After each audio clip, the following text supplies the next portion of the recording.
kembali lagi bersama kami di Regia Finansial. Kali ini kita akan membahas lagi tentang saham power POWR atau PT Cikarang Distindo Tbk. Jadi ini laporan tahunan 2023 sudah keluar ya. Seperti yang kita ketahui pada episode sebelumnya kita akan membahas tentang dolarnya yang sudah dipindahkan ke bank-bank besar Singapura. Dan di sini sebelumnya ada direktur utama, ada direktur keuangan, ada Andrew Kalabaika dan Kristanto Pranata. Jadi kali ini kita akan melanjutkan karena laporan tahunan 2023-nya sudah keluar. Apakah sudah diketahui rencana yang ada dari saham POWR ini ya, mana tahu ada yang berubah atau gimana? Di sini seperti biasa dalam bentuk dolar ya, dalam bentuk USD, dan ini satuan penuh kita lihat. Kas dan setara kas dari 305 juta dolar sekarang menjadi 244 juta dolar. Tanpa mengalami penurunan, tetapi piutang usaha dia sedikit meningkat. Piutang lain-lain meningkat agak cukup banyak ya, tapi jumlahnya masih kecil. Persediaan ini meningkat cukup bagus dari 63 juta dolar menjadi 68 juta dolar. Artinya itu bagus. Mengapa? Karena meningkat persediaannya. Untuk yang total asetnya dari 1,361 menjadi 1,324. Tapi masih is okay karena kita cari tahu dulu sebenarnya dia karena hutangnya bertambah atau karena ekuitasnya yang bertambah. Ini walaupun aset berkurang bukan berarti sebuah perusahaan itu menjadi tidak bagus. Kita perlu lihat lagi sebenarnya dia yang berkurang itu di bagian mana. Ini utang usaha kita lihat dari 33 juta dolar menjadi 33,08 juta dolar, ini sedikit menurun.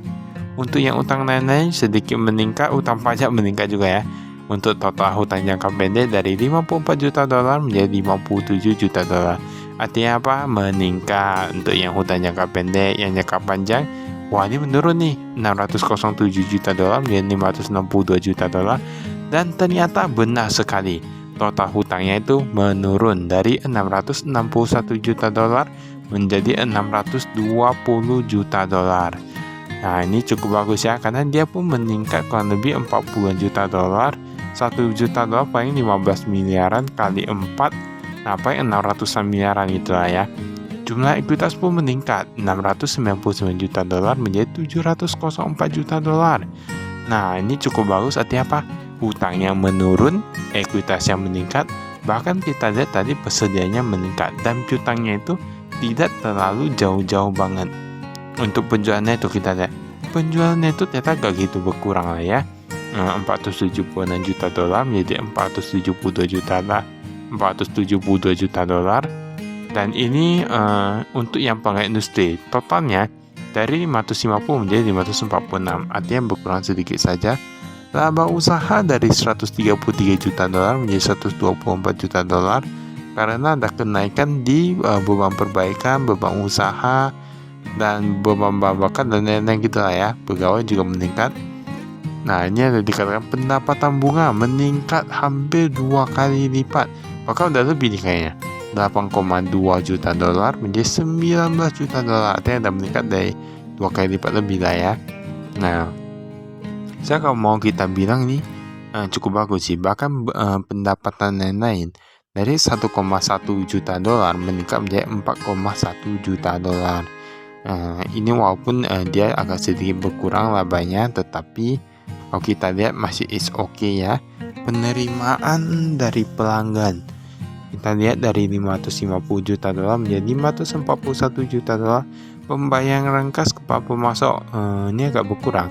Tapi persediaannya tadi memang udah lebih banyak ya, ada lebih banyak, jadi masih oke lah ya. Kas neto untuk aktivitas investasi, wah, mereka ada taruh di deposito berjangka besar-besaran dari 166 miliaran menjadi 180 miliaran. Kemudian mereka ada penarikan deposito berjangka, dia lebih sedikit lah ya, lebih sedikit daripada yang tahun lalu. Berarti ini mereka taruh deposito jumlah banyak untuk yang saham POWR ini. Dan ini kita skip.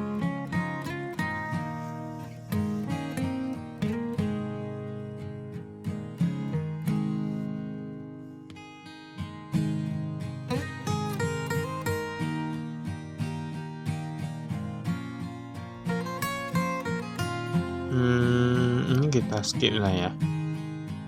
Nah ini nih, kas dan setara kas. Untuk kasnya yang di tangan ada sekitar 4.000-an dolar, 4.000-an dolar.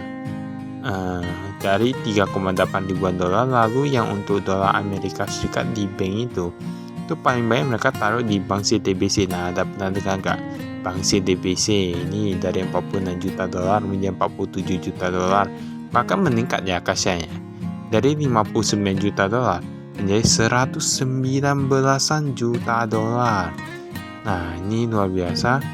Kemudian ada yang rupiah. Rupiah Bank Negara Indonesia kita lihat agak berkurang ya. 26 juta dolar menjadi 12 juta dolar. Ini euro subtotal dari 91 menjadi 131. Ini rata-rata meningkat di kaca. Kemudian untuk deposito berjangka 171 juta dolar menjadi 56 juta dolar. Karena mereka ada penarikan agak banyak ya. Kita lihat saja yang di Singapura ini memang depositonya agak berkurang nih. Kemudian ada yang rupiah ini agak meningkat 42 juta dolar menjadi 49 juta dolar. Totalnya menurun sedikit dari 300-an menjadi 200-an juta dolar. Ini ada dikatakan juga untuk yang tingkat suku bunganya. Piutang usaha kalau kita lihat ini sudah agak mendingan. Mengapa? Tapi kalau mau nah ini kalau mau dibilang mendingan nggak tahu mendingan juga, tapi masih lebih oke lah ya. Dari 900-an ribu dolar menjadi 200-an ribu dolar saja untuk yang lebih dari 4 bulan. Nah ini tapi masih oke lah ya kalau kita lihat di sini karena ada penurunan yang cukup besar. Untuk persediaan ini ada batu bara dan lain-lain. Persediaannya meningkat dari 63 juta dolar sekarang menjadi 68 juta dolar. Bahkan kita lihat peningkatan agak yang lebih di suku cadang. Suku cadang perlengkapan itu meningkat ya. Deposito berjangka. Nah, kita lihat ini yang USD 60 juta dolar menjadi 140 juta dolar. Meningkat cukup banyak. Nah, bisa kita lihat di sini. Bahkan kita lihat untuk yang obligasi sendiri, obligasi mereka berkurang loh. Obligasi untuk yang dolar Amerika Serikat 41 menjadi 17. Yang obligasi rupiah dia meningkat 6 juta dolar menjadi 14 juta dolar. Nah, ini berarti meningkat 8, kemudian yang atasnya itu berkurang lebih banyak ya. Tapi yang reksadana yang Amerika Serikat itu meningkat lebih banyak dari 2,6 juta dolar menjadi 2,7 atau 2,8 ya tadi. Ini tingkat suku bunga per tahun untuk investasi ini ada disebutkan juga obligasi berapa dan ini ada aset tetap lah ya. Bisa lihat di sini.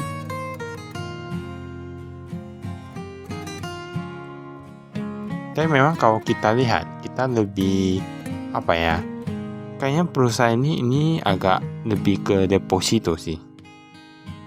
Masa obligasi kan tadi nilainya kayak gitu banyak.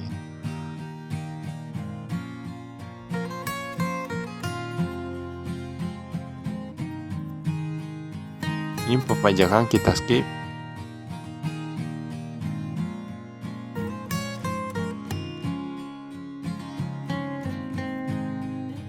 Ini imbang kerja. Nah, ini ada ekuitasnya. Ekuitas pemegang saham. Persentase kepemilikan PT Udinda Wahana Tama 31%, berasal dari industri Pratama 27,11%. Nah, ini berarti paling banyak dipegang oleh PT Udinda Wahana Tama 31,03%.